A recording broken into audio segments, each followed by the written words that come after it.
Texas and Mississippi. Texas, I think it's a big mistake.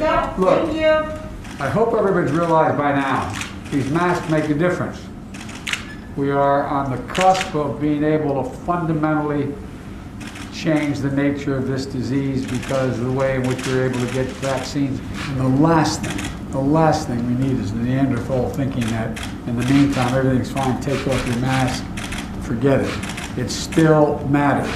What everybody saw yesterday was a reflection of his frustration and exasperation, which I think many American people have. What is Joe sending Texas besides COVID immigrants and insults?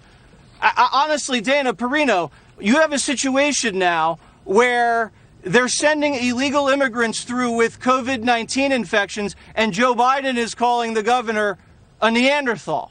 It doesn't make any sense to me. It just is inexplicable why you would want to pull back now. I understand the need to want to get back to normality, but you're only going to set yourself back if you just completely push aside the public health guidelines, particularly when we're dealing with anywhere from 55 to 70,000 infections per day.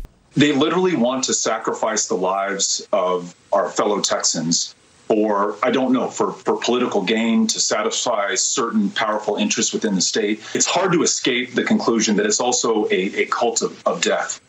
Well, his outlandish comments seldom deserve a response, quite frankly. He is a cult leader himself, and talking about this death cult or attacking the governor of the state of Texas in the way he does over guns or open borders. He really is a person who has a head full of nonsense. I really don't pay attention to him, quite frankly, Harris. We saw that most of those spikes, they didn't occur in businesses or in schools or in other locations like that, like retail centers. Most of those transmissions occurred in the home setting where people were not wearing a mask in the first place. And so the mask requirement being eliminated isn't going to make that big of a change in the state of Texas. Also, people in Texas will continue to wear masks, even though there's not a state mandate. We're just in a situation now where government mandates are not needed because Texans do know the best practices. Dr. Anthony Fauci today asking people to keep wearing masks, keep social distancing, with the risks of another surge still high.